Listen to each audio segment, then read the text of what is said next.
એટલે તુલસીદાસજી મહારાજ અહીંયા લખે છે, ભક્તો રામ રસાયન તુમ રે પાસા और સદા રહો રઘુપતિ કે દાસા।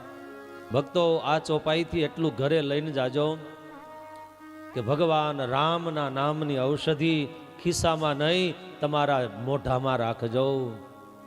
અને આજથી વર્ષો પહેલા જેથી લાઇટ નહોતી આવી ને, એ દિવસો તમને યાદ કરાવું। એક ઓસરીએ 4-5 મકાનો હોય, બહાર ઓસરી અંદર ઓરડાવો, સાંજે વાળું કરવાનો ટાઈમ થાય, એક જ દીવો હોય, તો મારે તમને સવાલ પૂછવો, એ દીવો મુકાય ક્યાં? ઘરમાંય અંજવાળું જોતું હોય, ઓસરીમાંય જોતું હોય, તો દીવાને ક્યાં મુકાય? ઉમરા ઉપર મુકાય। ઉમરા ઉપર મૂકો, અજવાળું બહારે પડે અંદરે પડે, એમ જીભ રૂપી ઉમરા ઉપર તમારા ઈષ્ટદેવનું નામ રાખજો।